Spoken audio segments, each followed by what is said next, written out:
예, 신율의 뉴스 정면 승부 4부 시작합니다. 오늘 4부, 수요일 4부는 여의도 청년 정치로 꾸며지는데요.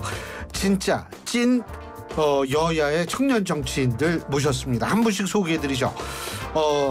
이승환 전 대통령실 행정관 나와 계십니다. 안녕하십니까? 네, 안녕하십니까?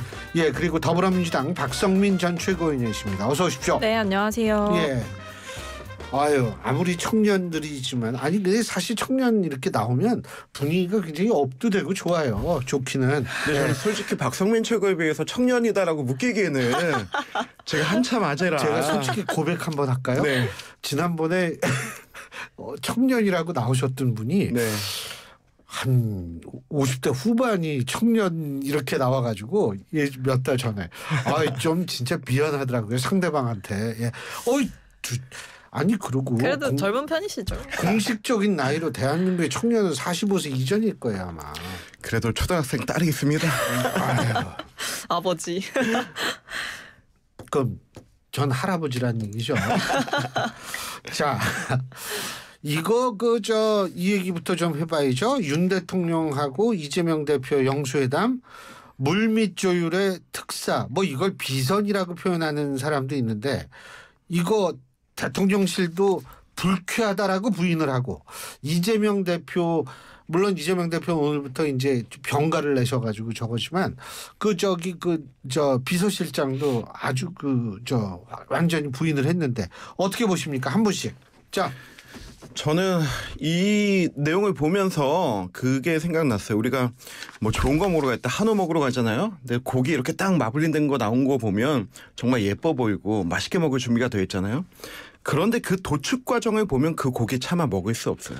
왜 잘 나가다가. 저는 정치는 그 물밑 과정의 치열함과 때로는 각자의 이익을 위한 잔인함도 있다고 생각하거든요. 하지만 이게 언론을 통해서 국민 앞에 내어질 때는 정말로 잘 포장된 결론이 나와야 된다고 생각하는데 지금 이분들이 어떤 개연성이 있는지 모르겠지만 이분들은 그 과정에 도축업자 같은 사람들이에요. 그런 사람들이 내가 이거 이렇게 도축했습니다 라고 말하는 것 자체가 말이 되지 않고, 그리고 이 내용의 신뢰성 자체도 저는 굉장히 의심이 든다고 생각합니다.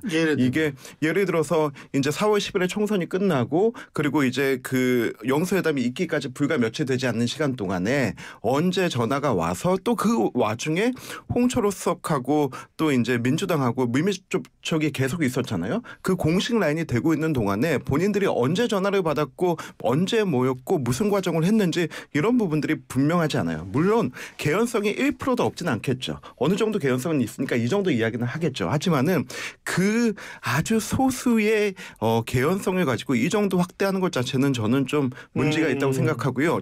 이분들 정치학자잖아요. 저는 정치의 도의가 아니라고 생각합니다. 예, 우리 박성민 씨. 한마디로 그냥 난장판이다 이런 생각을 좀 했는데, 왜냐면 일단은 비선 논란이 처음이 아니라는 게 문제고요. 지난번에 이제 박영선 총리 임명설 이때도 이제 대통령실 내부에서조차 말이 엇갈리면서 이게 되게 민감한 인사 문제라던가 대통령의 이 결정 과정에 좀 다른 세력들이 개입하는 거 아니냐 이런 얘기들이 나왔었어요. 그런데 이번에도 사실은 영수회담이라는 엄청나게 중요한 공적인 일정이 대통령 부부의 이웃이었다고 전해지는 이 함 원장이라는 분에 의해서 조금이라도 조율된 정황이 드러나고 있다라는 것 자체가 사실 제가 봤을 때는 이거는 되게 심각하다. 근데 이게 생각이 쌍 비선 아니에요? 비선이라고. 대통령실 비선도 있고 이재명 대표도 사실 근데 사실 이게 보면 이게 굳이 따지자고 한다면 이제 함 원장께 이제 대통령께서 연락을 하셨다 이런 거 아니겠어요? 그렇게 시작을 해서 모르겠어요. 대통령 측에서 먼저 시작이 된 것 같고, 더 나아가서는 이제 이명백 그 공관위원장과 두 분이 친하다는 거 아니에요? 그래서 그렇게 통해서 얘기가 갔다라는 건데, 이재명 대표의 비선이라기보다는 이제 영수회담이 만들어지는 과정에서 정무수석이라던가 이런 용산의 공적 라인보다 이런 분들이 개입할 수 있었다는 게 지금에는 사안의 본질은 여기에 좀 더 집중해야 되는 게 아닌가 싶습니다. 그래서 개입했다고 보시는 거군요. 저는 어느 정도는 그럴 수 있다고 봐요. 그러니까 정도는 이 사람들이 부풀리는 거에 따라서 뭐 좀 디테일한 건 달라질 수 있지만 어쨌든 연락을 한 거는 맞는 거 아닌가 대통령께서. 그러니까 직통으로 연락을 하셨고 그 연락을 받아서 함원장이라는 분이 소위 말해 대통령의 의중을 전달하면서 뭔가 세부 사항을 조율했다라는 이 주장이 저는 그래도 꽤나 구체적이어 보이거든요.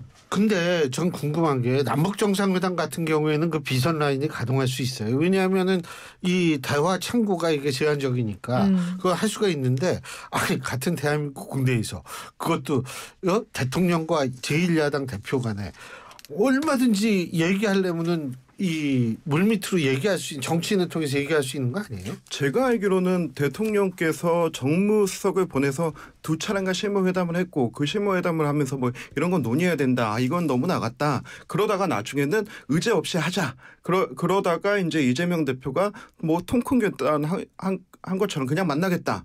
해서 만나게 됐고 대통령이 전화해서 만났고라고 하는 이 공적 라인의 모든 라인이 다 가동이 돼서 굉장히 총선 끝나고 짧은 시간 안에 진행이 됐잖아요. 그런데 갑자기 이분들이 사실 물밑에서 우리가 한 거야. 이게 신빙성이 얼마나 될지. 물론 개연성이 완전히 없는 것은 아니겠죠. 하지만 이것이 좀 확대가 많이 되지 않았나 하는 생각은 듭니다.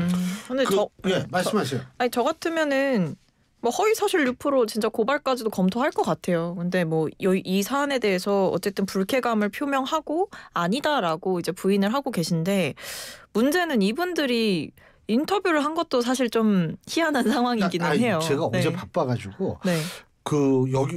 여기 와서 우리 서지훈 PD님이 뭐 그런 이 비선이 뭔가 또 깜짝 놀랐는데 제가 그래가지고 이 내용을 잘 모르는데 네. 어떻게 두 사람이 인터뷰를 하게 된 거예요?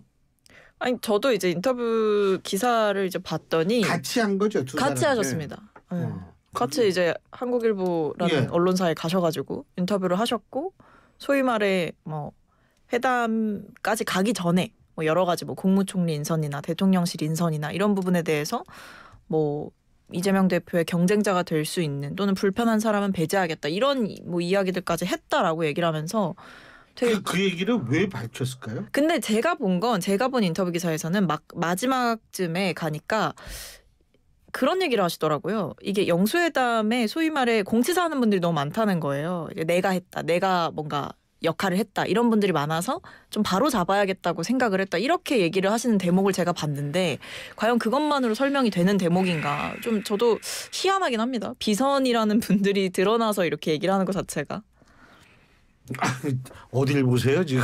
아니 텔레비 나온 계셔. 얘기를 보면은 뭐 대통령께서 부부 동반으로 만나자, 뭐 골프를 치러 가자, 치자 뭐 그러셨다던데. 이런 시덥잖은 얘기까지 다 나왔다는 것 자체가 저는 좀 어이가 없고요. 일단 저는 대통령께서 골프를 뭐 즐겨 치신다, 어깨 아파서 이렇게 뭐 계속 뭐 치료받는다 그런 얘기는 들었어도 골프 친다는 얘기 뭐 들어본 적이 없고, 그리고 대통령께서 운전을 못 하시는 분이라 평소에 골프 뭐 이렇게 치러 다니시거나 그랬던 분도 아니고, 또 심지어 거기에 부부 동반으로 같이 만나자 이런 얘기까지 이분들이 어디서 들었는지 혹은 뭐 정말로 일말의 개연성으로 직접 들었는지 한다 하더라도 이거를 언론에 나가서 직접 이렇게 얘기한다?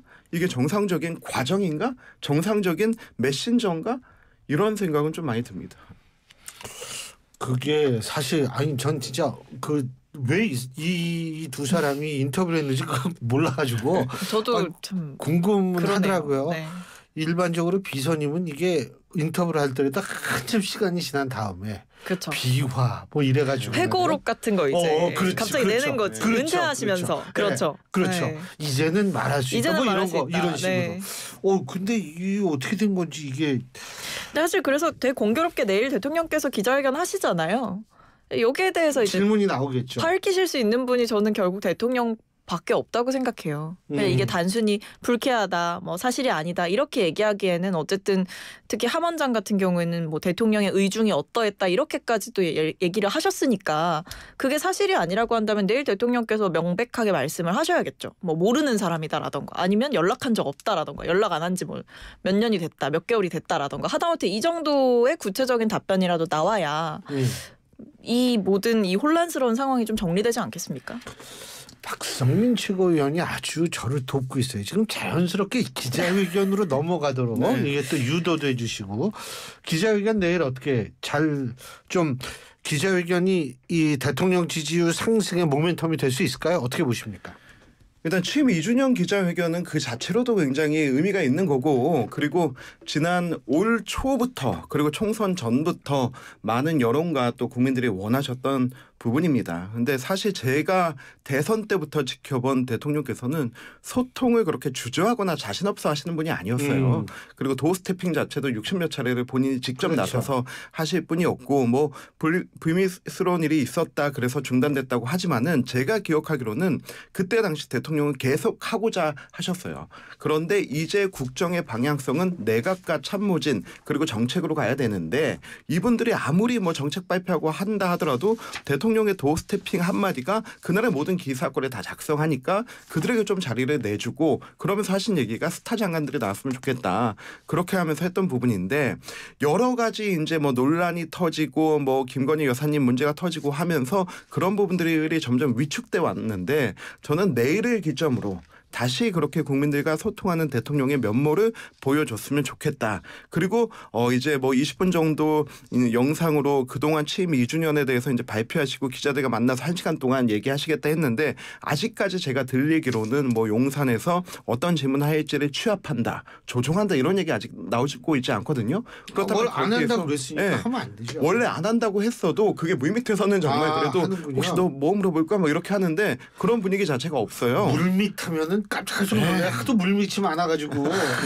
그래서 내일은 정말 좀 증문즉답 형식으로 하되 근데 그 대통령실에서 브리핑하면서 이렇게 좀 설명하는 자리가 될 거다라고 했는데 저는 설명하지 않았으면 좋겠어요. 이번에는 대통령께서 이거 주구장창 설명하고 지난번에 의대 문제도 50분간 설명하지 않으셨습니까? 맞아요. 중요한 거는 일단은 공감하고 방향을 제시하는 그 정도가 좀 돼야 되지 않을까 하는 게 제 생각입니다. 저 이승환 위원장님이 딱 정확한 말씀이에요. 제가 항상 하는 얘기가 뭔지 아세요? 정치는 설명하면 정치가 아니라 행정으로 넘어간다고 제가 맨날 얘기해요. 이 짧아야 돼요. 그 말씀하시던데 국민 친화적인 접근이 필요하다라고. 제가요? 네. 아 어디서 얘기했는지 기억은 안 나지만 얘기한 것 같아요. 네. 예. 근데 내일 어떻게 보세요? 그 좀 어떻게 올라갈 수 계기가 될까요? 지지율? 전적으로 대통령의 태도에 달린 것 같습니다. 그러니까 또다시 그동안 우리가 봤던 대통령의 뭐 불통, 오만, 독선 이런 것들을 그냥 긴 시간 또다시 반복하는 기자회견이 된다고 한다면 사실상 뭐 안 하는 이만 못한 자리가 될 수 있겠다는 생각이 들고요. 중요한 건 잘못에 대한 인정, 확실한 사과, 그리고 구체적인 앞으로의 방향 제시 이런 것들이 필요할 것 같아요. 그래서 사실 이번에도 뭐 여러 가지 사법 리스크, 대통령과 대통령 배우자 문제죠. 사실 이 배우자와 관련된 사법 리스크 문제에 대해서도 뭐 내가 알아서 할 문제다 이런 식으로만 말씀을 하셨던데 사실 국민들이 원하는 건 좀 번지수를 제대로 잘 못 찾고 있다 이런 느낌을 많이 받으시다 보니까 조금 더 구체적인 답을 원하시는 것 같아요.